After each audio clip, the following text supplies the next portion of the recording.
Drama की starting में ईवा जो कि एक बार के अंदर थी और वो लगातार ड्रिंक किए जा रही थी क्योंकि उसे पता चला था कि उसका जो फियांस है वो तो उसे बहुत बुरी तरीके से चीट कर रहा है, वो भी उसकी स्टेप सिस्टर के साथ मिलकर।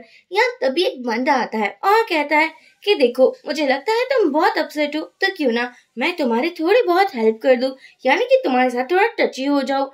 पर फेंग जो कि इस ड्रामे का हीरो है वो आकर हमारी हीवा को बचा लेता है और बोलता है नहीं, हेल्प के लिए मैं बैठा हुआ हूँ।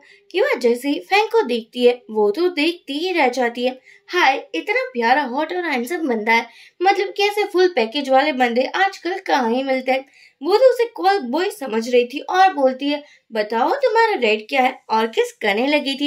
ये दोनों एक रूम तक भी पहुंच चुके थे और दूसरी तरफ इसी होटल रूम में आई होती है वान, ईवा की स्टेप सिस्टर, वो भी ईवा के फियांसे किम को लेकर, और वो उसे कहने लगी थी मैंने मेरी बहन को यहाँ ही देखा है एक मैन के साथ कुछ करते हुए, हम दोनों मिलकर उसे रंगे हाथों पकड़ेंगे। ये दोनों एक रूम में जाते हैं लेकिन वहाँ पर तो ना ही ईवा थी और ना ही उसके साथ कोई लड़का। अब हम मॉर्निंग का सीन देखते हैं। ईवा को होश आ चुका था और वो बहुत हैरान हो चुकी थी। रात की बातें उसे याद भी आ रही थी और वो सोचती है अरे ये मैंने क्या कर लिया, ये सब कुछ मुझे नहीं करना था। और जैसे ही उस बंदे को देखती है स्माइल करने लगी थी। चलो जो भी गलती हुई, लेकिन अगर इतना हैंडसम बंदा है तो मुझे कोई फर्क नहीं पड़ता। तभी ईवा देखती है कि रात में तो किम के बहुत सारे मैसेज आए हुए थे। वो समझ जाती है कि ये लोग क्या करना चाहते हैं और वो तो यहाँ से कपड़े पहन लेती है और वहाँ पर कुछ पैसे भी रख कर जाती है। ईवा को पता ही था फेंग और कोई नहीं लेकिन किम का अंकल है, इसलिए वो और भी अपने आप को एम्बेरस कर रही थी और सोचती है क्या यार मैं किसी अंकल के साथ ये सब कुछ कैसे कर सकती हूँ। यहाँ पर फेंग को भी होश आ चुका था और वो पैसे देखकर सोचता है क्या मैं इतने ही पैसे डिजर्व करता हूँ। बाहर आने के बाद ईवा की फ्रेंड उसे कॉल करती है और बोलती है देखो तुम्हारे फियांसे की जो वीडियो वायरल हो रही है ना, उसमें तो वान भी है, यानी कि उन लोगों के बीच कुछ चल रहा है क्या। हीवा बोलती है वो सब कुछ मैंने ही अपलोड किया हुआ है क्योंकि अगर मैं अकेली ही अपसेट हुई तो वो मुझे मजा नहीं आएगा, इसलिए मैं चाहती हूँ कि सभी लोग वान का असली चेहरा देखे। यहाँ पर फ्रेंड बहुत खुश हो जाती है। जैसे ही हम घर में आते हैं देखते हैं कि वान ने अपना इनोसेंट फेस पापा को दिखा दिया था और वो कह रही थी कि ईवा मुझे पता है कि बचपन से लेकर आज तक तुम मुझे लाइक नहीं करती हो, लेकिन तुम्हें ये सब कुछ करने की क्या जरूरत थी। मुझे नहीं पता था तो कि तुम इतनी हद तक गिर जाओगी, जबकि कल रात तो तुम किसी मैन के साथ थी ना। यह बोलती है वो सब कुछ भी तुम्हारा किया धरा था, मैं तुम्हें अच्छे से जानती हूँ, तुम दोनों माँ बेटी का तो कोई हक ही नहीं बनता मेरे घर पर, तो तुम लोग निकल जाओ। लेकिन पापा तो वान और उसकी मम के साइड पर थे और उसे बोलते हैं कि मुझे सब कुछ पता चल चुका है कि ये तुम्हारा क्या धरा है, हमारी फैमिली रेपुटेशन के बारे में भी तुमने बिल्कुल भी नहीं सोचा है। तो तुम्हें क्या लगता है कि मैं अब तुम्हें इस घर में रहने दूंगा। वो तो उसे घर से बाहर निकालने वाले थे और तभी ईवा के पास वान आती है और वो कहती है मैं बहुत सालों से तुम्हें ऐसे ही देखना चाहती थी, क्या बात है आज मेरा वो ड्रीम भी कंप्लीट हो चुका है, क्योंकि मुझे तुम्हें ऐसे देखकर बहुत अच्छा लग रहा है। लेकिन मैं सोच रही हूँ अगर तुम जिंदा रहोगी तो मेरे लिए कुछ ना कुछ प्रॉब्लम क्रिएट करोगी, मुझसे बदला लेने की ट्राई करोगी, तो क्यों ना मैं तुम्हारा काम तमाम कर दूं। हीवा कहती है हाँ ट्राई कर सकती हो तुम, क्योंकि अगर मैं बच गई तो तुम्हारा जीना हराम करने वाली हूँ। यहाँ वो कुछ करती उससे पहले फ्रेंड आ जाती है और वो हीवा को लेकर यहाँ से चली जाती है। पापा उसे कहने लगे थे कि मेरे अलावा तुम्हारा और कोई भी नहीं है, इसलिए तुम मुझसे दूर नहीं जा सकती। अब हम देखते हैं कि हीवा हॉस्पिटल में थी और उसे पता चला था कि वो प्रेग्नेंट है। अब ये सुनने के बाद फ्रेंड बोलती है कि तुम्हें ये सब कुछ नहीं करना चाहिए, यानी कि बेबी को अबॉर्ट करवा लो। हीवा कहती है मेरी फैमिली में कोई भी नहीं है, लेकिन ये प्यारा सा बेबी है इसलिए मैं उसे नहीं छोड़ सकती। और फ्रेंड को भी पता चल चुका था हीवा के बारे में और ये तक कि वो प्रेग्नेंट है। लेकिन जैसे ही वो हॉस्पिटल रूम में पहुंचता है वहाँ कोई नहीं था और उसका असिस्टेंट बोलता है बॉस बॉस मुझे पता चला है कि मिस हीवा तो अब्रॉड चली गई है और हमें उसके बारे में अब कोई भी इंफॉर्मेशन नहीं मिल रही है। फेंग को देखकर ही लग रहा था कि वो तो हीवा को लाइक करने लगा था और यहीं से 5 साल बाद का सीन दिखाया जाता है जहाँ हीवा की स्टेप मॉम अपने आप की बढ़ाइया कर रही थी कि देखो ना क्या बात है, मेरी बेटी की जो एंगेजमेंट यान फैमिली में होने वाली है, इसलिए मैं बहुत ज्यादा खुश हूँ। और तभी घर के बाहर एक कार आती है जिसके अंदर से हीवा और उसका क्यूट सा बेबी सन जाओ निकलता है। यहाँ उसकी स्टेप मॉम की बढ़ाई खत्म नहीं हो रही थी। तभी हीवा आकर बोलती है मेरे बिना तो आप लोग बहुत ज्यादा खुश नजर आ रहे हो, लेकिन मुझे ये पसंद नहीं आया। स्टेप मॉम बोलती है कि अच्छा तो तुम्हारा बच्चा भी हो चुका है, ये जानकर मुझे बहुत ज्यादा अपसेट हो रहा है कि तुम अपने पापा के बारे में बिल्कुल नहीं सोच रही हो। वैसे बता दो ये बच्चा है किसका। स्टेप मॉम की सभी सहेलियां भी बोलने लगी थी कि तुम यहाँ किस मुंह से आई हो। तभी जियाओ कहता है कि तुम सभी लोग ऑल विच हो और तुम लोगों के मुंह में बिल्कुल भी बदबू आ रही है। आई थिंक आंटिया आप ब्रश नहीं करती हो। जियाओ की बातें सुनकर सभी हैरान हो जाती है। इवन की एक आंटी तो जियाओ को मारने तक वाली थी, लेकिन युवा अपने आप को भले ही कुछ होने दे लेकिन अपने बेटे के लिए बहुत पॉजिटिव थी। वो कहती है कि खबरदार, अब मैं पहले जैसी युवा नहीं रही जिसको कोई कुछ कहकर चला जाता था और वो सामने एक आंसर भी नहीं दे पाती थी। अगर आप लोगों को मुझसे कोई शिकायत है तो मुझसे बात कीजिए, मेरे बेटे से दूर रहना। यहाँ पर हम दूसरी तरफ देखते हैं फैंग को, जिसकी अब एंगेजमेंट फिक्स हो चुकी थी। वो भी बिन के साथ। बिन शन फैमिली से बिलोंग करती थी और वो भी बहुत ज्यादा प्रीति थी। यहाँ हम देखते हैं कि युवा को धक्का लग गया था, लेकिन जैसे ही वो गिरने वाली थी हमारा हीरो फैंग आकर उससे बचा लेता है। युवा उसे देखकर थोड़ी हैरान हो जाती है कि कहीं सभी के सामने वो नाइट वाली बातें ये लेकर ना आ जाए। तभी वो वान को देखती है। वान सोचती है मुझे अच्छे से पता है तुम यहाँ मेरी मैरिज स्पॉइल करने के लिए आई हो, लेकिन मैं ऐसा होने नहीं दूंगी क्योंकि मैं किम से किसी भी हाथ में शादी करके रहूंगी। वान कहती है देखो ये मेरे अंकल होने वाले हैं, यानी कि अंकल इन लो है और ये उसकी होने वाली बेबी। वान कहती है देखा हम सभी लोग फैमिली के जैसे है। वो जताना चाहती थी कि अब किम से वो किसी बात में दूर नहीं होगी। यह बोलती है मुझे लगता नहीं है कि मैं तुम लोगों को खुश देख पाऊंगी। फैंग जैसे ईवा के क्लोज होने वाला था उससे बातें करने के लिए, लेकिन तभी बिन बीच में आ जाती है और बोलती है हम दोनों की भी शादी बहुत जल्दी होने वाली है। ईवा को तो फैंग से कोई फर्क पड़ता नहीं था, इसलिए वो बोलती है जो भी कर लो लेकिन मुझसे अब तुम बच नहीं पाओगी। तभी यहाँ पापा आते हैं। वान का जैसा ही बर्ताव था वैसा ही वो करने लगती है। पापा के सामने इनोसेंट बन जाती है और बोलती है देखो ना ये कैसे बकवास किए जा रही है। तभी जियाओ आकर वान को मारने लगा था कि मेरी मम्मा से दूर रहो, तुम लोग बहुत ज्यादा बुरे लोग हो, जबकि मेरी मम्मा तो कितनी प्यारी सी है। फैंग देखता है अरे इसका तो एक बेटा भी है। पापा भी ये देखकर हैरान हो चुके थे कि क्या तुम्हारा एक बेटा है और तुम मेरे घर पर वापस कैसे आई। ईवा कहती है ये आपका नहीं लेकिन मेरी मॉम का घर है और आप कैसे बोल सकते हो, मेरी मॉम की सभी प्रॉपर्टी मेरी ही तो है। यहाँ वो तो चली जाती है अपनी बेटी को लेकर, लेकिन वहाँ वो होश। फैंग उससे मिलता है और बोलता है बताओ शॉ किसका बेटा है। ये वह बोलती है जिसका भी हो, लेकिन तुम्हारा तो बिल्कुल भी नहीं है। और तुम क्या चाहते हो, मुझसे इतने क्लोज क्यों हो रहे हो जबकि तुम्हारे तो ऑलरेडी फियोंसे है। यहाँ बाहर बिन आकर बोलती है फैंग तुम्हें सभी लोग नीचे डिनर के लिए बुला रहे हैं। फैंग बिन को बुलाने वाला था लेकिन ईवा उसे किस कर कर उसका मुंह बंद करवा देती है और कहती है हम दोनों के बीच में जो भी कुछ हुआ था उस रात के बारे में भूल जाओ क्योंकि मैं भी कम्प्लीटली भूल चुकी हूँ। फैंग उसको देखकर स्माइल किए जा रहा था क्योंकि वो तो बिल्कुल भी नहीं भूलना चाहता था। और ये सब कुछ फ्री का शो यहाँ पर बिन भी देख रही थी। उसे तो गुस्सा आ जाता है क्योंकि किसी बात में उसे फैंग की वाइफ बना था। फैंग की फैमिली रॉयल थी और बहुत ज्यादा रिच थी, सिटी की सबसे ज्यादा रिच फैमिली। ईवा के पापा बोलते हैं कि तुम आखिरकार आ ही चुकी हो, लेकिन तुम्हें शादी करनी होगी क्योंकि तुम अपने हस्बैंड के साथ नहीं आई हो। और हाँ मैंने तुम्हारे लिए लड़का भी ढूंढ लिया है। ईवा अच्छे से जानती थी कि शादी के पीछे भी उसके पापा का जरूर कोई मकसद होगा, इसलिए बोलती है ठीक है अगर आप यही चाहते हो तो मैं रेडी हूँ, लेकिन मेरी भी एक कंडीशन है, मुझे कंपनी की 5% शेयर चाहिए। पापा बोलते हैं ऐसा कभी नहीं होगा। ईवा कहती है फिर मैं शादी भी कभी भी नहीं करूंगी और आप सोच लेना आपके फैमिली रेपुटेशन का क्या होगा। बाद में ईवा अपने रूम में आती है और अपनी बेटी को देखती है। शाह बोलता है मामा आप मुझे ऐसे मत देखिए, मैं अभी बड़ा हो चुका हूँ, आपको किसी भी मैन की बॉडी को नहीं देखना चाहिए सिवाय पापा की। यहाँ ईवा बोलती है तुम तो बहुत ज्यादा क्यूट हो, वैसे भूलो मत तुम्हारी बॉडी को मैंने ऑलरेडी देखा हुआ है और तुम बहुत प्यारे हो, इसलिए चलो जल्दी से शावर ले लो बेटा।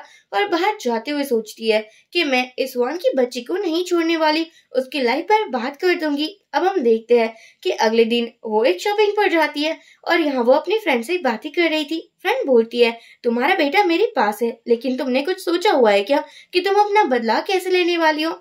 तभी यहाँ पर ईवा को एक ड्रेस बहुत अच्छी लगती है, लेकिन वो एम्प्लॉय बोलती है ये ड्रेस की जिप ऑलरेडी ब्रोकन है, इसलिए आप इसको ना खरीदिए, आपको इसके बदले कोई और ड्रेस खरीदनी चाहिए। लेकिन तभी यहाँ वान आ जाती है और वो भी बिन के साथ। वान कहती है आंटी आपको ये ड्रेस बहुत ज्यादा अच्छी लगेगी, क्यों ना आप ये खरीद लीजिए। यहाँ पर ईवा बोलती है आपसे मिलकर खुशी हुई, लेकिन ऐसे किसी के हाथ से ड्रेस चुरानी नहीं चाहिए, वैसे भी मुझे पसंद आ चुकी थी और मैं इसका पेमेंट भी करने वाली थी। वान बोलती है तो क्या हो चुका, लेकिन तुम्हारे पास इतने पैसे थोड़ी ना होंगे जो कि तुम इतनी एक्सपेंसिव ड्रेस को अफोर्ड कर पाओगी। युवा बोलती है, नहीं मैं इसको खरीद रही हूँ और हाँ मेरे पास बहुत पैसे है, तो तुम इसके बारे में ज्यादा टेंशन ना लो। पर यहाँ पर वान समझने को रेडी ही नहीं थी। उसको तो युवा से किसी भी हालत में जीतना था। हर पल युवा के साथ उसको इनडायरेक्टली कंपटीशन करना रहता है। इसलिए वो कहती है ये बिन ही खरीदेगी, मेरी आंटी होने वाली है वो। यहाँ ईवा कहती है चलो ठीक है, इसकी मैं डबल पेमेंट करूंगी। बिन बोलती है जितना ईवा देगी उससे ज्यादा तो मैं ही पेमेंट करूंगी। ईवा बोलती है अच्छा अच्छा, तुम इस ड्रेस के लिए इतना ज्यादा रो क्यों रही हो, ठीक है अब तुम ही रख लो। यहाँ पर बिन वो ड्रेस ट्राई कर कर आती है, लेकिन जैसे ही आती है वो ड्रेस निकल जाती है क्योंकि ऑलरेडी उसकी जिप ब्रोकन हो चुकी थी। ये देखने के बाद वो समझ जाते कि ईवा ने सब कुछ जानकर किया है और ईवा तो खुश हो रही थी। वो एम्प्लॉय बहुत ज्यादा अच्छी थी। वो ईवा को एक और ड्रेस दिखाती है जिस पर ईवा बहुत ज्यादा प्रिटी लग रही थी। जैसे वो बाहर निकलने वाली थी, यहाँ पर फैंग आकर बोलता है वाह तुम बहुत कमाल लग रही हो। यह बोलती है वैसे मास्टर तुम यहाँ क्या कर रहे हो, मुझे लगा था कि तुम बहुत बिजी पर्सन होगी, मैंने तुम्हारे चर्चे हर जगह सुने हुए हैं। फैंग बोलता है हाँ लेकिन मुझे तुमसे बात करनी थी। ईवा बोलती है तुम्हें पता है ना मैं ऑलरेडी मदर हूँ और तुम्हें मुझसे क्या बात करनी है। वो बिन के साथ स्माइल करते हुए चली जाती है। तभी बिन आकर बोलती है कल चैरिटी इवेंट है और क्या तुम मेरे साथ चलना पसंद करोगे। फैंग को बिन से कोई भी अटैचमेंट नहीं था, लेकिन उसने अपने दादाजी के कहने पर ही ये एंगेजमेंट की हुई थी। और यहाँ भी बिन को बहुत गुस्सा आ जाता है और वो युवा के पास आकर बोलती है चाहे तुम कितनी भी ट्राई कर लो लेकिन फैंग मेरा ही होगा, रॉयल फैमिली की बहू तो मैं ही बनूंगी। युवा बोलती है तुम्हारी शक्ल देखकर तो लगता नहीं कि तुम भिखारी की भी बहू बन जाओ, लेकिन कोई बात नहीं, सपने देखने में कौन सा टैक्स लगता है, इसलिए चलो तुम बनी जाओ बहू। पार्टी चल रही होती है जहाँ पर बिन फैंग के साथ आती है। सभी लड़कियों को फैंग बहुत पसंद आता है, कितना हैंडसम है, लेकिन हमारे नसीब में कहा बिन तो उसे चुरा कर ले चुकी है। बिन ये सब कुछ तारीफें सुनकर बहुत हैप्पी हो जाती है और कहती है अरे यार इतने भी मस्के लगाने की क्या जरूरत है। वान बोलती है हम लोग तो सच कह रहे हैं, आप लोगों की जोड़ी तो स्पेशली हेवन से बनकर आई है, इतने ज्यादा क्यूट जो लग रहे हो। तभी लोग इन दोनों की तारीफों के पुल यहाँ बांधने लगे थे। तभी यहाँ पर रीवा आती है और वो भी अपनी बेटे के साथ। यहाँ जाओ को देखकर सभी बातें बनाने लगे थे कि क्या बात है, इसका तो ऑलरेडी एक बेटा भी है। तभी यहाँ पर युवा की जिसके साथ शादी थी हुई थी उसकी मामा आकर बोलती है मुझे लगा नहीं था मेरा बेटा तुम जैसे लड़की को चूज करेगा, देखो तुम्हारा तो एक बेटा भी है और तुम्हारा तो फिगर भी अच्छा नहीं है और ना ही ड्रेसिंग सेंस, ऐसा कुछ है नहीं जो कि तुम मेरी बहू बन पाओ। युवा बोलती है अरे अरे आप में भी ऐसा कुछ भी नहीं है जो कि मैं आपको अपनी मदर इन लॉ बनाऊं, वैसे आपको मुझे डांटने का हक है लेकिन मुझे भी तो कुछ करना पड़ेगा ना। तो यहाँ एक्टिंग करने लगती है कि जैसे ये आंटी ईवा और उसके बेबी को बहुत परेशान कर रही है। वो यहाँ नकली आंसू बहाने लगती है जिसमें जाओ भी ईवा का फुल टू साथ देता है। वो कहता है मम्मा देखो ना ये ग्रैंड माँ मुझे बिल्कुल अच्छी नहीं लगी, वो हम दोनों को कैसे चिल्ला रही है, कैसे हमें मारने की ट्राई कर रही है। युवा बोलती है हाँ बेटा क्या करूँ, मेरे पास कोई ऑप्शन ही नहीं है। वो आंटी तो गुस्से में आ जाती है कि मुझे पता है तुम दोनों माँ बेटे कितने ज्यादा चालाक हो, लेकिन मेरी बेटी को मैं शिकायत लगाऊंगी और वो कभी भी तुमसे शादी नहीं करेगा। युवा को इतना ही चाहिए था। वो जो को बोलती है हमें इन लोगों के जैसे मुंह नहीं लगना चाहिए, हमें यहाँ के खाने को देखना चाहिए। और वो यहाँ जियाओ को भगा देती है कप केक देकर। वो आंटी सीधा ही अपने बेटे वो के पास जाती है और कहती है देखो ना तुम्हारे होने वाली बीबी के नखरे अभी से बहुत ज्यादा है, मुझे वो सभी के सामने चिल्ला रही थी, मेरी इंसल्ट कर रही थी, तुम्हें नहीं लगता तुम्हें उससे शादी नहीं करनी चाहिए। वो यहाँ अपनी माँ की एक बात नहीं सुनता क्योंकि उसे भी इस शादी से थोड़ा बहुत प्रॉफिट मिल रहा था, सभी प्रोजेक्ट्स मिल रहे थे। यहाँ हम देखते जाओ और वो का जो बेटा था उन लोगों के बीच में लड़ाई हो चुकी थी। वो आंटी तो कहने लगी थी मेरे पोते को इस गंदे से लड़के नहीं बुली किया है क्योंकि इसका कौन बाप है वो तो पता है ही नहीं। ईवा आकर बोलती है मेरा बेटा कभी भी झूठ नहीं बोलता और वो जाओ से पूछती है यहाँ पर क्या हुआ मुझे सब बताओ। सियाओ बोलता है अरे ये मेरी चॉकलेट लेने की ट्राई कर रहा था, इवन कि उसने तो मुझे काट भी लिया, मैंने सिर्फ उसे धक्का ही दिया था और वो भी खुद को बचाने के लिए। युवा कहती है देखा पहले अपने पोते को क्यों नहीं देख लेती, तुम्हें तो कोई संस्कार है नहीं लेकिन अपने पोते को भी तुमने कोई संस्कार नहीं दिए है। युवा की ये बात सुनकर वो बहुत गुस्से में आ जाती है कि ये क्या बकवास किए जा रही हो, तुम मुझसे छोटी हो और ऐसे लहजे में तुम मुझसे बात करोगी। लेकिन युवा यहाँ पीछे बिल्कुल नहीं हटती। पर यहाँ पर वो आंटी बहुत ज्यादा गुस्सा करती है और इवन की वो तो युवा को गिरा भी देती है। तभी फैंग आकर बोलता है ये मेरे बेटा है इसलिए तुम्हारा कोई हक नहीं बनता कि तुम इसे टच भी करो। और फैंग का नाम सुनकर सभी लोग यहाँ से चले जाते हैं। फैंग युवा से बातें करने लग जाता है। यहाँ पर जियाओ फेंग को बोलता है, थैंक यू मुझे और मेरी प्यारी सी मम्मा को बचाने के लिए। वैसे क्यों ना तुम मेरे पापा बन जाओ। हिवा सोचती है जियाओ को वैसे तो कोई भी अच्छा नहीं लगता, लेकिन पता नहीं क्यों वो तो आज इसका साथ दे रहा है। अब हम देखते हैं जब हमारा जो जियाओ पहले पार्टी में कपकेक खा रहा था, तभी उसके पास फेंग आया था और फेंग ने कहा था कि क्या तुम्हारा कोई पापा है। जियाओ बोलता है नहीं, मैंने तो उसे कभी देखा ही नहीं है और मुझे तो पता भी नहीं है कि वो दिखते कैसे हैं। फेंग बोलता है क्या तुम मुझे अपना पापा बनाना चाहोगे। जियाओ बोलता है मुझे माफ करना, मेरी मामा सबसे ज्यादा प्यार मुझसे करती है और अगर आप मेरे जैसे हो पाओ तो ही मेरी मॉम तुम्हें लाइक करेगी। लेकिन हाँ, आप कुछ ज्यादा हैंडसम हो इसलिए मैं आपको सपोर्ट करता हूँ और मैं मॉम से बात भी करूंगा आपके लिए। ये सुनने के बाद फेंग बहुत खुश हो जाता है। फेंग यहाँ ईवा के क्लोज आकर बोलता है तुम्हें मेरा एडवांटेज उठाना चाहिए क्योंकि मैं बहुत ज्यादा हैंडसम और रिच हूँ। इवन कि तुम्हारे बेटी को भी मैं पसंद आया। तभी जब दूर से ये सब कुछ बिन देख रही थी, वो जानकर खुद को चोट पहुंचा देती है और कहती है फेंग मुझे बचाओ मुझे बचाओ। जैसे ही फेंग बिन के पास आता है वो तुरंत ही बेहोश हो जाती है। हालांकि वो ये सब कुछ एक्टिंग ही कर रही थी। हीवा के सामने वो देखते हुए स्माइल भी करती है। यहाँ हॉस्पिटल में बिन बोलती है मुझे लगता है अब हमें शादी कर लेनी चाहिए, तुम्हारे ग्रैंडपा भी तो यहीं जाते हैं ना। फेंग बोलता है मैंने अपने ग्रैंडपा के कहने पर तुमसे एंगेजमेंट तो कर ली है, लेकिन शादी मैं तुमसे कभी नहीं करूंगा क्योंकि मुझे तुमसे प्यार ही नहीं है, तो ये सपने तुम ना ही देखो तो अच्छा होगा। यहाँ फेंग बाहर आता है तभी उसका असिस्टेंट कहता है मैंने ईवा के बारे में सब कुछ पता लगा है और जहाँ तक मुझे पता है वो बेटा आपका नहीं है, इसलिए डीएनए टेस्ट की कोई भी जरूरत नहीं है। ये सब कुछ छुप कर बिन भी सुन रही थी। वो किसी को कॉल करती है। यहाँ हम रीवा के घर पर देखते हैं स्टेप मॉम पापा को बोल रही थी देखो पार्टी में क्या ही तमाशा हो चुका है, हमारी फैमिली की अब तो कोई रेपुटेशन बची ही नहीं है और वो सब कुछ ईवा की वजह से हुआ है क्योंकि ईवा तो फेंग को फंसाने की ट्राई कर रही थी, उसको पटा रही थी और वो दोनों बहुत क्लोज थे। पापा बोलते हैं मैं ऐसा नहीं होने दूंगा, तुम टेंशन ना लो। तभी ईवा आकर बोलती है क्या बात है, मेरे अलावा आप लोगों के पास कोई टॉपिक नहीं है क्या बातें करने को। पापा बोलते हैं तुमने पार्टी में क्या किया हम लोगों ने देखा था और तुम वहाँ जाओ को लेकर क्यों गई, तुम्हें जाओ को कहीं बाहर नहीं लेकर जाना है। यह बोलती है वो मेरा बेटा है और ये मेरा डिसीजन होगा, मैं उसको कहाँ लेकर जाऊंगी और कहाँ नहीं, आप मुझे बताने के लिए होते कौन हो।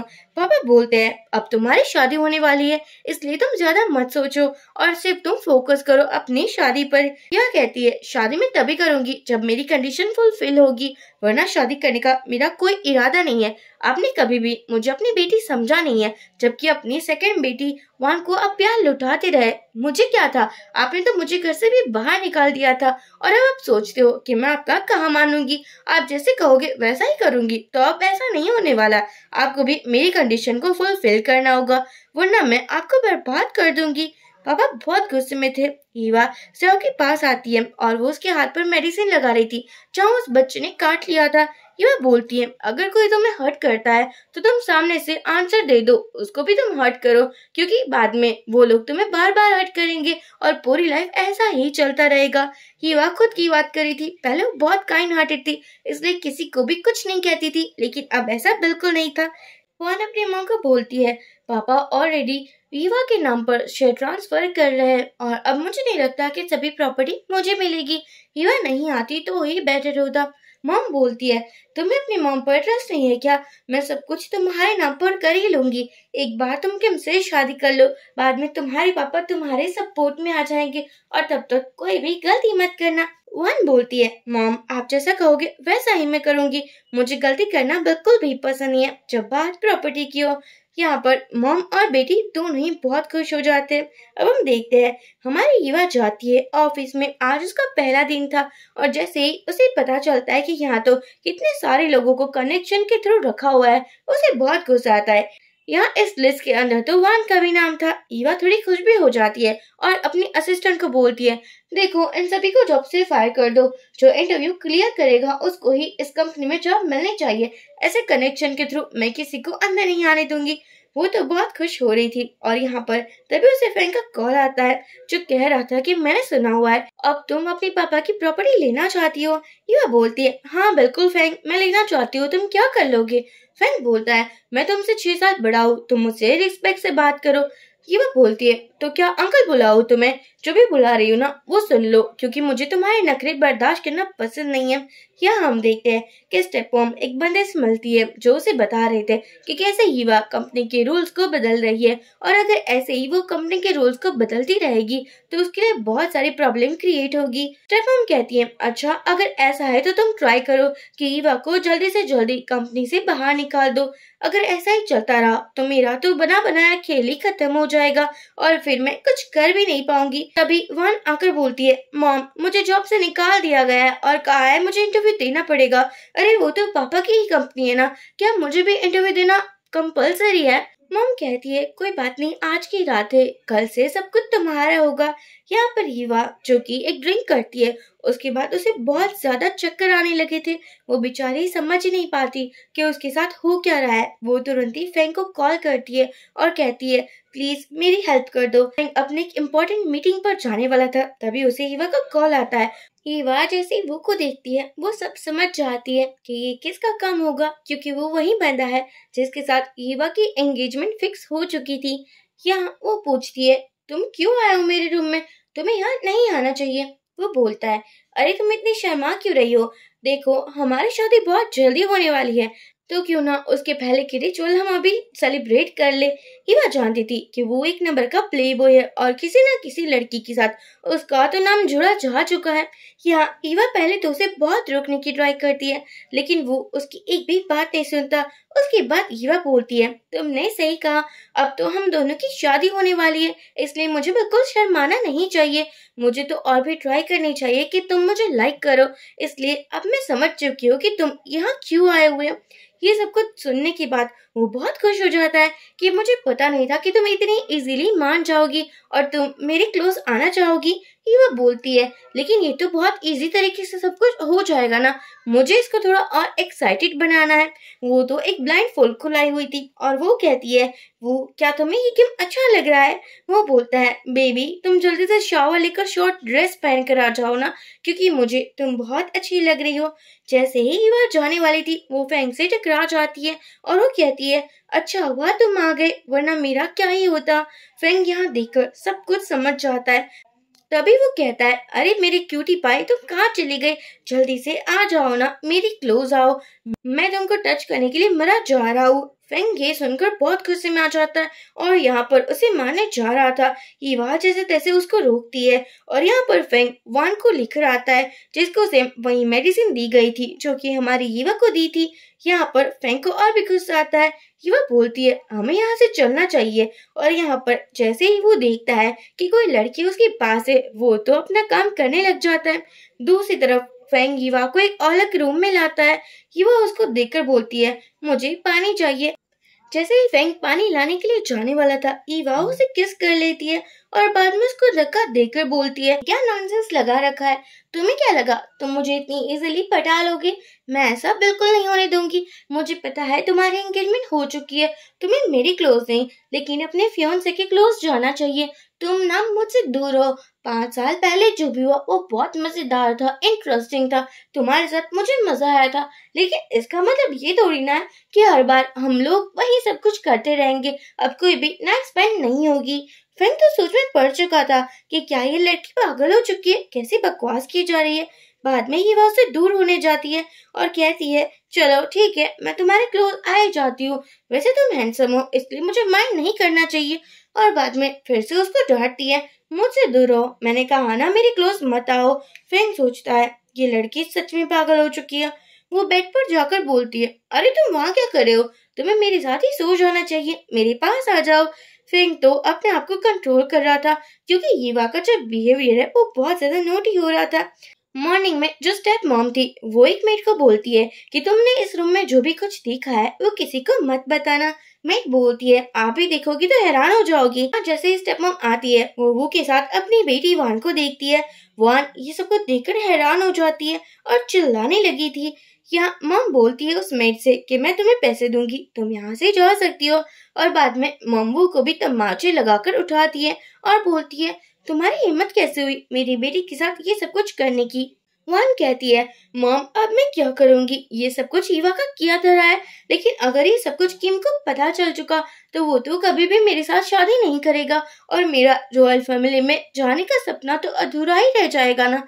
ये सब कुछ ईवा का ही किया है, लेकिन मैं तो भुगतूंगी ना। क्या आप मेरी हेल्प करोगे? मॉम बोलती है, तुम्हें डरने की कोई जरूरत नहीं है, क्योंकि ये बात अभी तक किसी को पता नहीं चली और वो मेड कंट्री साइड की है। मैं पैसे दूंगी तो वो चुप हो जाएगी, इसलिए तुम्हें कॉन्फिडेंट रहना होगा और मैं जो कहती हूँ वही सब कुछ तुम्हें करना होगा।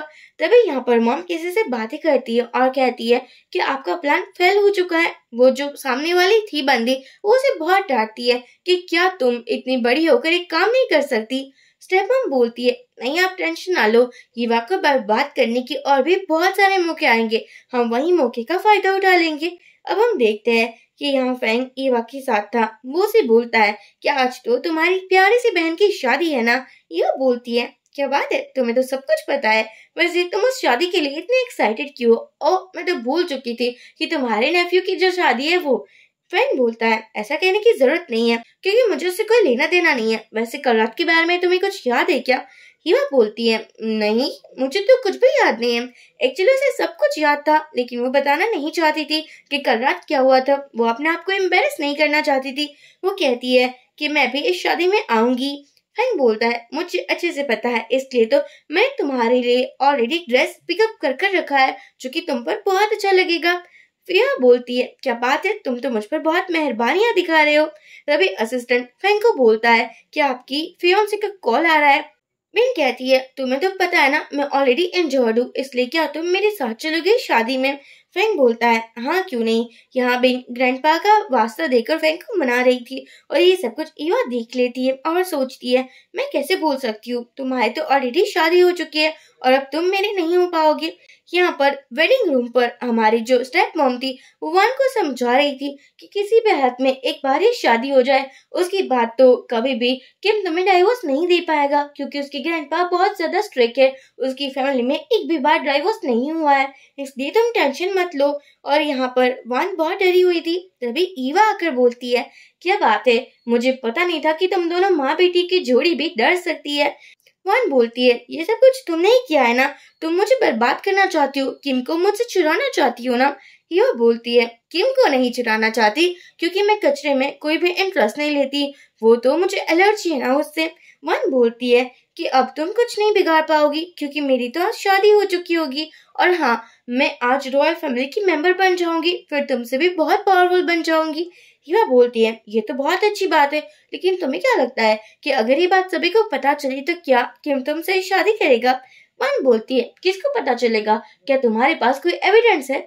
यह बोलती है, कोई भी एविडेंस नहीं है, मुझे तो तुम्हारे बच्चे के लिए बुरा लग रहा है। क्या तुमने टेस्ट करवाया था? मुझे लगता है तुम प्रेग्नेंट हो। वान ये देखकर थोड़ी बहुत शॉक्ड हो जाती है। बाद में उसके जाने के बाद मॉम बोलती है कि तुम ईवा की बातों पर बिल्कुल भी फोकस मत करो। वान कहती है, एक्चुअली मुझे लगता है मैं प्रेग्नेंट हूँ। मॉम बहुत गुस्सा हो जाती है कि नहीं, ये नहीं हो सकता। ईवा बाहर आकर अपनी फ्रेंड को बोलती है कि तुम इस वेडिंग हॉल का सिक्योरिटी और कैमरा सब कुछ हैक कर लो और बाद में मैंने जो वीडियो भेजा है वो रिलीज कर देना जब मैं तुम्हें मैसेज दूं।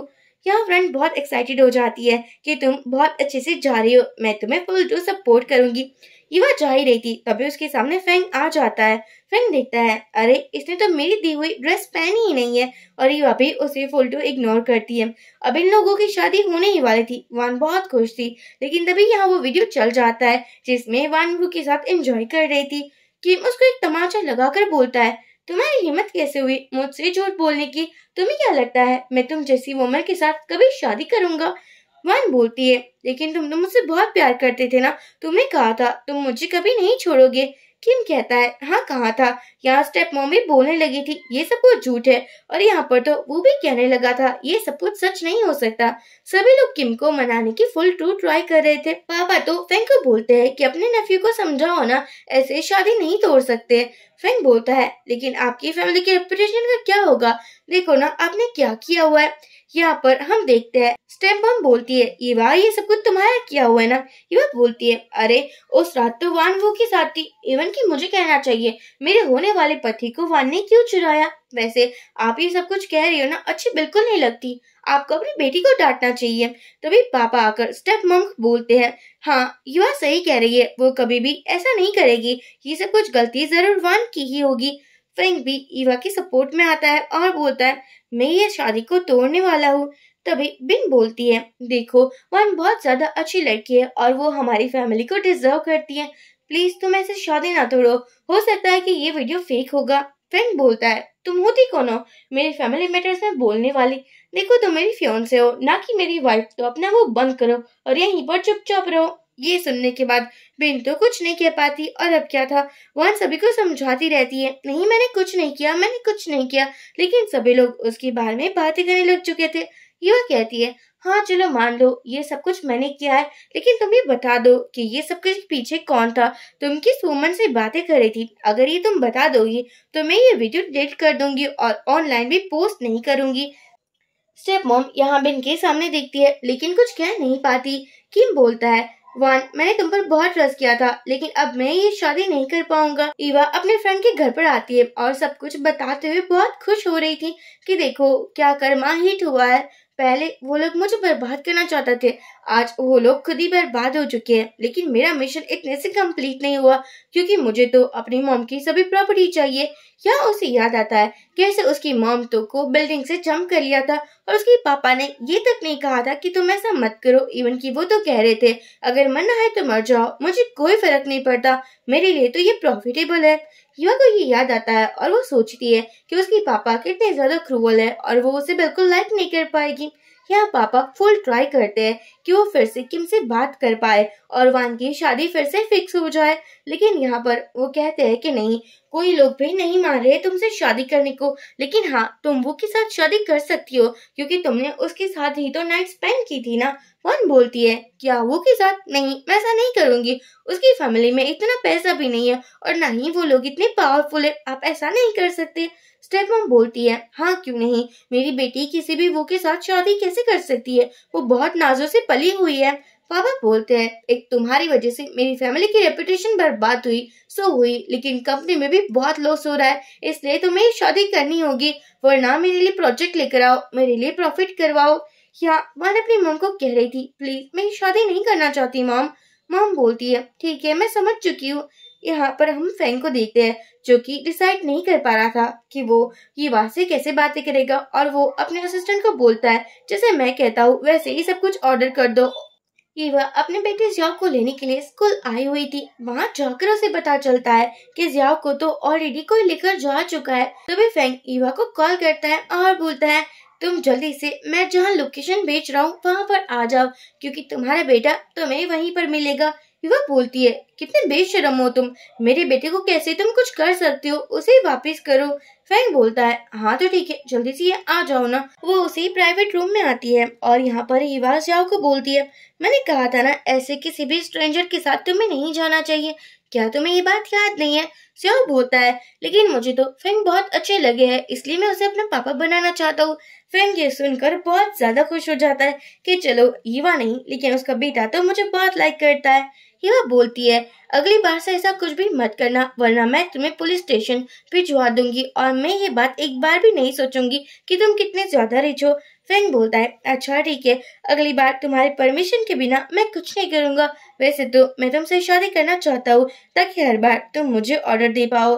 जियाओ बोलता है, अंकल ये कुछ ज्यादा ही नहीं हो रहा, मेरी वो मेरी परमिशन के बिना कुछ नहीं करेगी। यहाँ पर हम देखते हैं बिन वान से मिलने के लिए आती है और वो कहती है कि मुझे पता है ये सब कुछ ईवा ने किया है। वान बोलती है, हाँ ये तो मुझे भी पता है, लेकिन अब क्या फायदा, किम कभी भी मुझसे शादी नहीं करेगा। बिन बोलती है, अरे तुम टेंशन ना लो, मैं फैंग से बात करूंगी, वो मेरी बातों को ना कभी नहीं टालता और वो किम को भी बहुत जल्दी मना लेगा, लेकिन मेरी एक कंडीशन है, तुम्हें मेरा साथ देना होगा क्योंकि जब तक यहाँ ईवा रहेगी ना तब तक तुम्हारी शादी कभी नहीं हो पाएगी। वन कहती है, हाँ क्यों नहीं, वो तो थी ही एक नंबर की बेवकूफ। ईवा की फ्रेंड उसे कॉल कर कर बोलती है, तुम्हारी कंपनी के बारे में ऑनलाइन पता नहीं क्या न्यूज फैल रही है, मिल्क पाउडर को पीने के बाद एक अंकल कोमा में चले गए हैं। अब देखो तुम इस मैटर को जल्द से जल्द सॉल्व कर लो। अंकल की जो बेटी थी वो कंपनी के बाहर स्ट्राइक लगाती है और सभी को चिल्ला चिल्ला कर कह रही थी कि मेरे पापा की हालत इस मिल्क पाउडर से ही हुई है और उसके पास कोई मेडिकल प्रूफ भी था।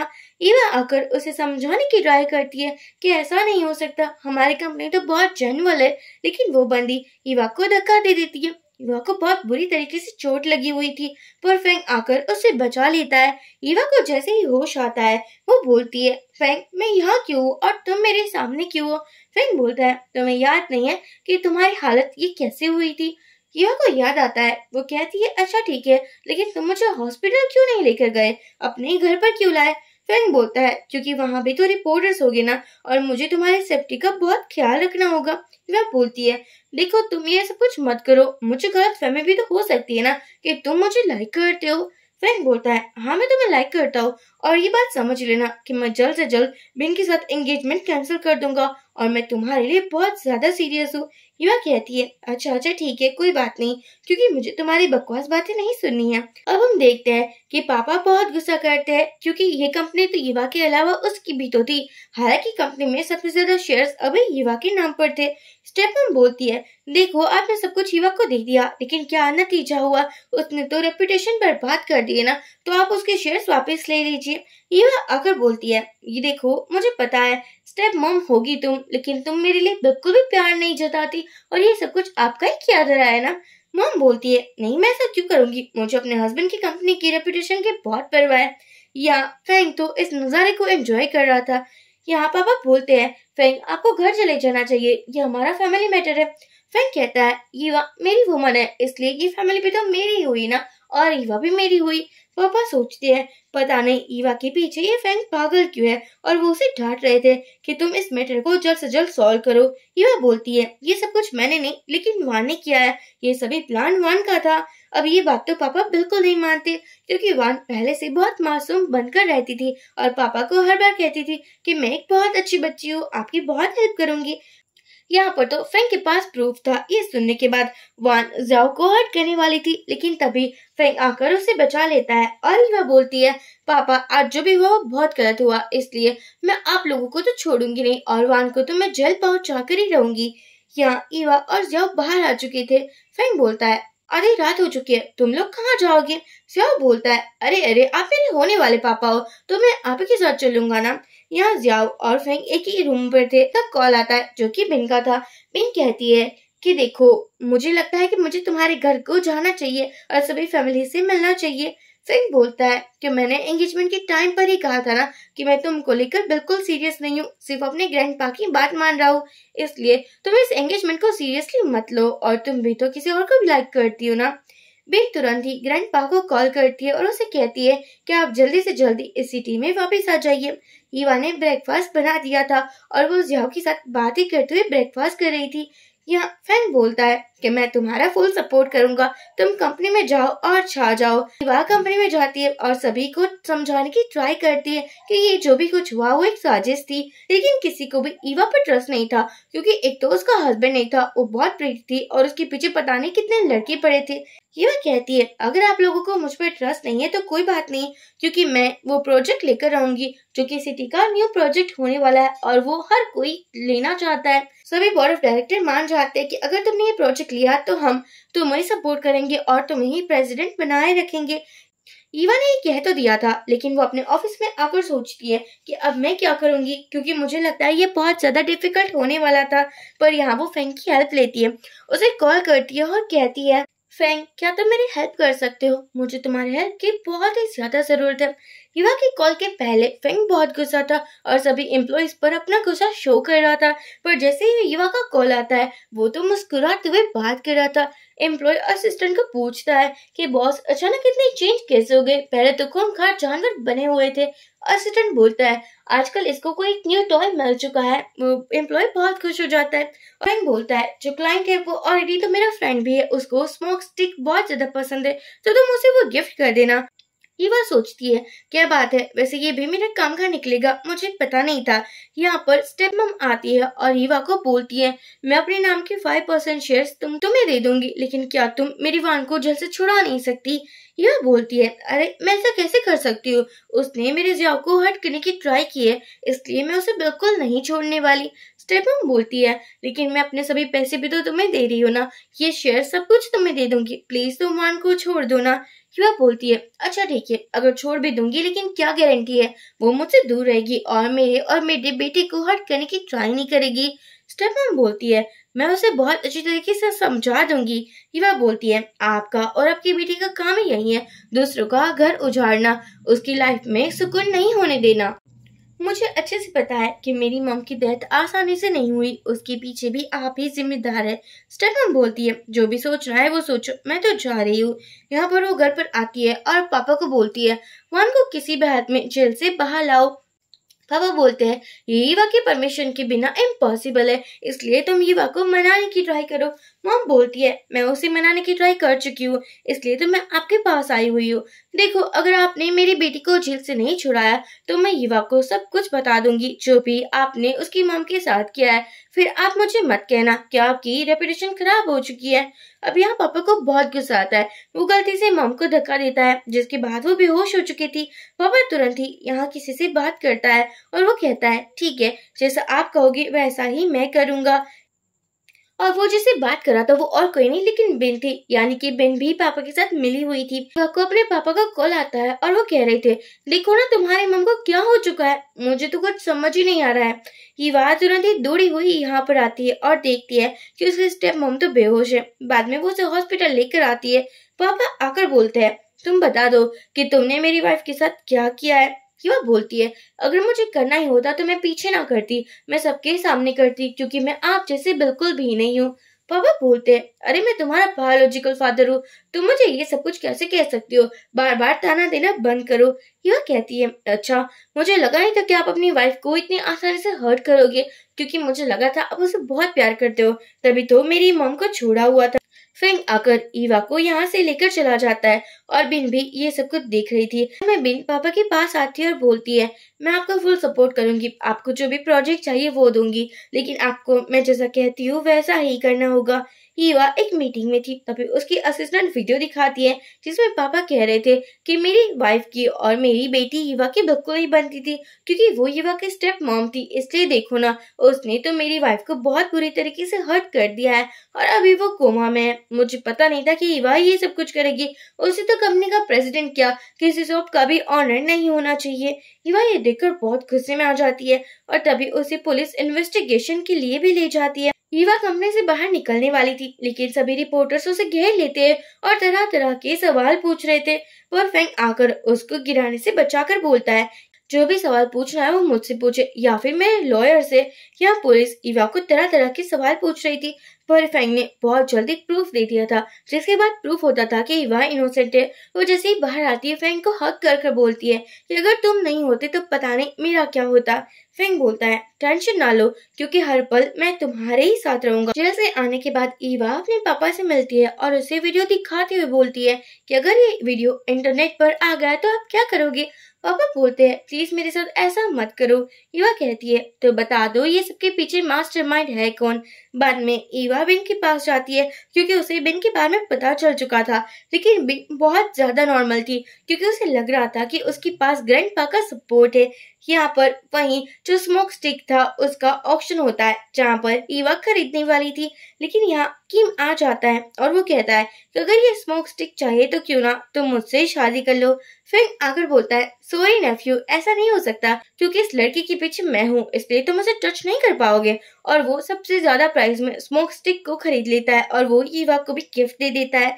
यहाँ बिन के पापा ये न्यूज देखकर बोलते हैं तुम ये सब कुछ क्या कर रही हो, क्या तुम्हें नहीं पता कि हमारी रेपुटेशन हमारे लिए कितनी ज्यादा इम्पोर्टेंट है, और तुम तो तमाशा किए जा रहे हो। देखो फेंग किसी और वुमन के साथ है। यहाँ पर बिन ग्रैंडपा को कॉल करती है और बोलती है कि आपको जल्दी आ जाना चाहिए। बाद में बिन किम से मिलने के लिए आती है और कहती है मुझे अच्छे से पता है कि तुम ईवा को कितना लाइक करते हो, क्यों ना अब मैं तुम्हारी हेल्प करूँ। किम बोलता है क्या तुम मेरे अंकल से डरती नहीं हो। विन बोलती है मेरी शादी हो जाएगी तो डरना ही कैसा, इसलिए ये लोग हाथ मिला लेते हैं। अब हम देखते हैं कि ईवा उसी बंदे के साथ कोलैबोरेशन करने के लिए आई थी, इवन कि वो उसे स्मोक स्टिक भी गिफ्ट करती है। वो बंदा बहुत इम्प्रेस हो जाता है क्योंकि उसे प्रेजेंटेशन पसंद आया था और वो कहता है ठीक है मैं आपके साथ ही कॉन्ट्रैक्ट करूंगा। लेकिन तभी यहाँ आ जाते हैं बिन और किम। ईवा बोलती है तुम लोग लेट हो चुके हो। किम बोलता है लेकिन अभी तक कॉन्ट्रैक्ट तो साइन नहीं हुआ ना। या हमारी जो बिन थी वो तो एक कॉन्ट्रैक्ट लेकर भी आई थी और अपना प्रेजेंटेशन भी। वो बंदे को अब बिन की प्रेजेंटेशन अच्छी लगती है, वो कॉन्ट्रैक्ट पर साइन करने ही वाली थी। तभी फैंग आकर बोलता है कि देखो तुम्हें मेरी वुमन की सपोर्ट करना चाहिए और मेरी वुमन की साइड ही रहना चाहिए। वो बंदा बोलता है अच्छा तो ये भाभी जी है, फिर तो मैं इसी के साथ कॉन्ट्रैक्ट साइन करूंगा। किम कहता है आप ऐसा नहीं कर सकते। हिवा बोलती है अरे अरे अभी तक कॉन्ट्रैक्ट साइन ही कहा हुआ है जो तुम इतना हाइपर हो रहे हो। फिर क्या था, बिन के तो बिल्कुल ही मुंह उतर जाता है और वो सोचती है कि अब मैं क्या ही करूंगी। बाद में वो रात में फैंग को बुलाती है और कहती है मैं तुम्हारे ऊपर से गिव अप करने को रेडी हूँ क्योंकि मुझे पता चल चुका है कि तुम मेरे कभी भी नहीं हो सकते। फैंग कहता है मैंने एंगेजमेंट के पहले दिन ही कह दिया था कि मैं तुम्हें बिल्कुल लाइक नहीं करता और ये एंगेजमेंट मेरे लिए कोई भी मायने नहीं रखती। बिन बोलती है अरे बाबा ठीक है कोई बात नहीं, एंगेजमेंट कैंसिल करने की न्यूज मैं ही लिख कर दूंगी, लेकिन क्या तुम हमारे लिए एक लास्ट ड्रिंक नहीं कर सकते। जैसे ही फैंग ड्रिंक करता है वो समझ जाता है कि ड्रिंक के अंदर तो कुछ मिला हुआ है। यहाँ पर वो ईवा को कॉल करता है, मैसेज करता है और यहाँ ईवा भागी हुई वहां पर आती है और आकर बोलती है देखो ये बिन क्या करिए, किसी मैन के साथ ऐसे मिसबिहेव कैसे कर सकती है। बिन बोलती है तुमने ही तो फैंग को फंसाया है। क्या ईवा कहती है सभी को नजर आ रहा है कि कौन किसको फंसा रहा है, इसलिए मुझे कुछ भी एक्सप्लेन करने की जरूरत नहीं है। फैंग एक रूम में ईवा को लाता है और उसके साथ फिर से नाइट स्पेंड करता है। मॉर्निंग में फैंग देखता है कि ईवा पैसे छोड़कर भाग चुकी है। फैंग बोलता है ये उसकी आदत पड़ चुकी है क्या, ये पैसे के थ्रू जजमेंट करने की। असिस्टेंट आकर बोलता है कि डीएनए टेस्ट की रिपोर्ट मैं जल्दी ला दूंगा। बिन बहुत गुस्से में आ चुकी थी और बाद में वो आती है एक पार्टी में जहाँ पर वो सभी को यही दिखा रही थी कि फैंग के साथ तो अभी भी उसका चक्कर चल रहा है, कोई भी एंगेजमेंट कैंसिल नहीं हुई है। पर फैंग ईवा को लेकर आ चुका था, जिसके बाद सभी लोग बातें करने लगे थे। बिन के पापा पूछते हैं ये क्या हो रहा है। फैंग बोलता है क्या बिन ने आपको बताया नहीं है, मैंने ऑलरेडी एंगेजमेंट कैंसिल कर दिया है क्योंकि मेरे लिए एक सूटेबल पार्टनर मिल चुकी है ईवा। फैंग को अच्छे से पता था कि बिन ने ईवा के लिए कितनी ज्यादा प्रॉब्लम क्रिएट की हुई है, इसलिए वो बिन को बोलता है मैं तुम्हें लास्ट चांस देता हूँ, तुम यहाँ से अब्रॉड चली जाओ। यहाँ ईवा अकेली थी, तभी बिन उसे मिलने के लिए आती है और कहती है कि अब मैं तुम्हें नहीं छोड़ूंगी। जैसे ही ईवा को होश आता है वो बंधी हुई थी और उसके सामने वो था, लेकिन वो कुछ करता उससे पहले फिर से एक बार हीरो आ जाता है जो कि वो हर बार आता था और वो ईवा को बचा लेता है। यहाँ पर जाओ बोलता है क्या बात है, मेरा हीरो तो फैंग ही है और वही मेरे पापा बन सकते हैं। अब ग्रैंड पा का कॉल आ चुका था क्योंकि बिन के कहने पर वो वापस आ चुके थे। ग्रैंड पा को बिन भर भर कर मस्का लगा रही थी। तभी फैंग बोलता है ये मेरा बेटा है और वो डीएनए टेस्ट की रिपोर्ट भी दिखाता है जो कि ऑलवेजली फेक थी। लेकिन बिन ये बात ग्रैंडपा को बता देती है कि मैंने एक डॉक्टर से बात की हुई थी जिसके थ्रू फैंग ने ये डीएनए टेस्ट की रिपोर्ट बनाई थी। ग्रैंडपा बहुत गुस्से में आ जाते हैं और कहते हैं तुम लोग यहाँ से निकल जाओ। कीवा बोलती है मैं आज आपको एक सच्चाई बताना चाहती हूँ, एक्चुअली जियाओ फैंग का ही बेटा है। हम लोग 5 साल पहले मिले थे लेकिन मैंने उसकी बर्थ डेट चेंज कर दी थी ताकि किसी को भी पता न चले। ग्रैंडपा बहुत खुश हो चुके थे, लेकिन मिन कहती है क्या तुम्हारे पास कोई प्रूफ है। यहाँ पर डॉक्टर को बुलाया जाता है और लाइव डीएनए टेस्ट किया जाता है जिसके बाद ये प्रूफ हो जाता है। फैंग ये सुनकर बहुत ज्यादा खुश हो जाता है और वो ईवा के साथ थोड़ा बहुत टाइम स्पेंड करता है। अगले दिन ग्रैंडपा बोलते हैं क्यों ना मैं जियाओ को स्कूल छोड़कर आऊं। फैंग बोलता है नहीं मैं ही छोड़कर आता हूँ। ये इन लोगों की लवी डवी बातें किम भी देख रहा था। बाद में हम देखते हैं जियाओ कहीं मिल नहीं रहा था। ईवा किम के कहने पर एक बिल्डिंग में जाती है जहाँ वो उसे बोलता है कि तुमने मुझे बर्बाद कर दिया है, पहले मैं तुम्हें लाइक करता था तो तुमने मुझे रिजेक्ट किया और अब देखो मेरे अंकल के साथ हो। तुम्हें क्या लगता है कि तुम मिसेस प्रेसिडेंट बन पाओगी और तुम इन सभी प्रॉपर्टी के हायर बन पाओगी। ईवा बोलती है अगर फेंग को पता चला ना तो वो तुम्हें छोड़ेगा नहीं, इसलिए सोच समझ कर कुछ भी करना। यहाँ पर वो भी था, लेकिन फेंग आकर फिर से एक और बार ईवा को बचा लेता है। ग्रैंडपा को सब कुछ पता चल चुका था कि ये किम का किया जा रहा है। वो तो उसको फुलटू उसे जेल पर भिजवा नहीं वाले थे। पिन फेंग से मिलती है और कहती है कि मैं जाने वाली हूँ अब्रॉड। फेंग कहता है तो जल्दी जाओ ना, यहाँ तुम रोगी धोगी लेकिन मुझे कोई भी फर्क नहीं पड़ेगा। बाद में फेंग ईवा के पास आता है और उसे बोलता है मैं तो तुम्हें जब भी देखता था तभी तुम्हारे प्यार में पड़ जाता था, क्योंकि मैं तुम्हें बहुत टाइम से लाइक करता था, तुम पर तो मेरा भारी वाला क्रश था। हीवा कहती है अरे ये पहले बताना था ना, मैं तुम्हारी प्रॉपर्टी देखकर हाँ कह देती, क्योंकि मुझे तुमसे तो प्यार ही था लेकिन पैसों से भी था। ये लोग बहुत ज्यादा खुश थे, लेकिन तभी बिन आती है जो कि हीवा का एक्सीडेंट करने वाली थी, लेकिन फेंग एक और बार बीच में आ चुका था और इस पूरे ड्रामे में फेंग तो हमारे हीरोइन को बचाता ही फिर रहा था। हॉस्पिटल में फेंग बोलता है अब तो मैं तुम्हारा रियल डैड हो जाओ, इसलिए तुम चाहते हो ना कि तुम्हारी छोटी सी बहन भी हो। सियाओ बोलता है हाँ चाहता हूँ, लेकिन मम्मी को परेशान मत करना। हीवा बोलती है तुम कुछ ज्यादा ही बोल रहे हो, अभी हमारी शादी भी रजिस्टर्ड नहीं हुई है। फेंग बोलता है अच्छा ऐसा है तो यहाँ से जैसे ही हम बाहर जाएंगे हम पहले मैरिज सर्टिफिकेट लेंगे। ये लोग बहुत ज्यादा खुश थे और इन लोगों के बीच में जियाओ भी था जो कि इन लोगों की खुशी को और भी दुगना कर रहा था और ये एक प्रॉपर हैप्पी फैमिली लग रहे थे। और इसके साथ ये ड्रामा एंड हो जाता है। सो फ्रेंड प्लीज प्लीज आप मुझे कमेंट के थ्रू बता दीजिए कि आपको ये ड्रामा कैसा लगा। आपके ओपिनियन शेयर करना ना भूले, वीडियो को लाइक, चैनल को सब्सक्राइब कर दीजिए। मिलते हैं ऐसे ड्रामे के साथ, तब तक के लिए बाय बाय।